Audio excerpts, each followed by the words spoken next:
Ya, Pak. Mohon izin bertanya, seringkali wajib pajak diminta oleh pihak pemeriksa untuk menyediakan laporan pengujian arus piutang, hutang, barang, dan kas.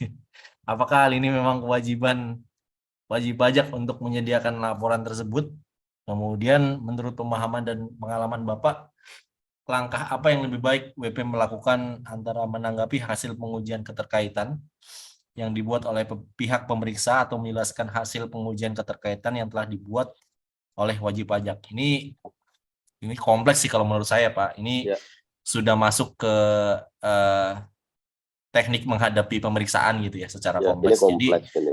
iya. Jadi, ya kalau dari saya sih ya, Bu Tata ya, kalau dari saya, selagi memang itu bisa kita sampaikan ya secara bertahap gitu ya, secara bertahap ya itu bisa kita sampaikan. Walaupun kalau menurut saya ini ya bisa jadi ini salah satu hal yang harusnya dilakukan oleh tim pemeriksa. Tapi lagi-lagi kan tim pemeriksa juga karena ya pastinya ada keterbatasan informasi, data dan lain sebagainya. Kalau versi mereka yang membuat, maka ya bisa jadi akan banyak temuan atau koreksi yang muncul gitu ya. Sehingga ya perlu ada negosiasi dan juga apa namanya komunikasi antara kita dengan pemeriksa, sehingga nantinya ya pengujian itu ya kita juga menyampaikan, mungkin dari tim pemeriksa juga menyampaikan gitu sih Pak kalau dari Ya, saya.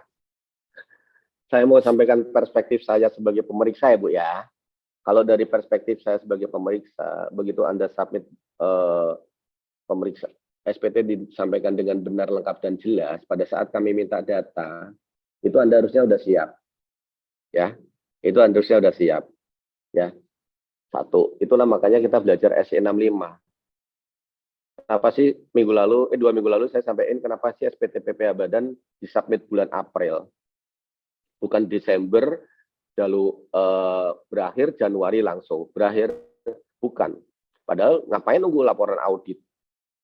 Kalau pajak menekankan maksimal 1 bulan setelah berakhirnya tahun pajak harus submit, pasti auditor juga bekerja cepat kan. Itu bukan terkait itu Pak Bu. Jadi Anda sebenarnya bisa memanfaatkan waktu 4 bulan itu untuk mempersiapkan data dokumen. Anda bisa melakukan pengujian ekualisasi PPN kan berakhir Desember sudah, output pasal 21, 23 udah berakhir. Sandingkan dengan in-house Anda, seperti yang saya bilang. Sandingkan segera. Jadi Anda tidak berdiam diri Januari sampai April. Anda bisa melakukan dari manajerial, dari profesional Anda, saya nggak tahu apakah manajer, teks, supervisor apa-apa, melakukan ekualisasi, melakukan pengujian arus piutang inline dengan auditor Anda jalan. Sehingga begitu laporan audit jalan, hasil akhirnya mudah-mudahan nggak bergeser dari laporan in-house Anda, itu nyambung gitu. Jadi kalau Anda diperiksa kapan aja, dimintain APR kapan aja, Anda sudah siap gitu. Jadi filosofi April itu kayak gitu, Bu. Bukan nunggu laporan audit selesai April saja, tetapi Anda harusnya sudah siap gitu. Auditor begitu merequest beberapa biaya, oh ini bukan biaya ini harusnya ke sini, itu kan Anda udah tahu ceritanya. Ya, manfaatkan waktu 4 bulan itu untuk melakukan review atas laporan pajak Anda setahun terakhir dibandingkan dengan in-house dan nanti April laporan audit Anda. Jadi paralel Bu. Jadi begitu bulan Mei itu setelah bulan April submit, bulan Mei udah bisa holiday. Nanti menyenangkan konsultan juga nih jadinya gitu. Jadi gitu Bu ya. Filosofi saya sebagai pemeriksa, Anda harusnya udah siap kalau diperiksa. Anda yang tahu sendiri arus uang barang Anda provide ke kami. Karena kalaupun kami sampaikan, nanti Anda akan menanggapi juga. Paham nggak Bu? Begitu Anda menanggapi, Anda kan bisa jadi menanggapi dengan cara membuat baru versi Anda atau membedah versi kami.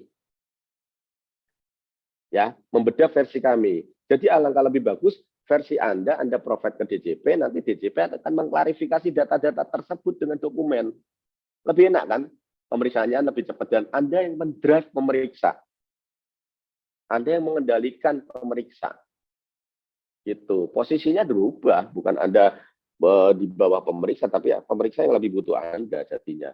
Begitu pemeriksa butuh Anda dan Anda dikenal sebagai WP enak nih, ini WP-nya enak, kalau diminta dokumen data gampang, nama baik perusahaan Anda itu akan harum dalam tanda kutip di KTP, sehingga kalau suatu ketika diperiksa, pemeriksa pajak berikutnya tuh, ini WP-nya enak nggak bro, minta data, oh batuk nih susah, oh enak ini, nah begitu enak itu pemeriksaannya akan soft, tapi begitu WP-nya nih batu, ah udah, namanya batu harus dipukul lah istilah saya. Gitu Pak. Oke, Bu Tata itu ya. Anda sebagai memegang beberapa berkas, konsultan, maybe you bagusnya memandangnya perspektifnya gitu.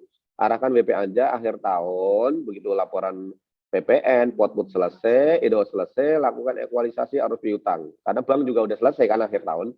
Enak Pak. Gitu. Clear.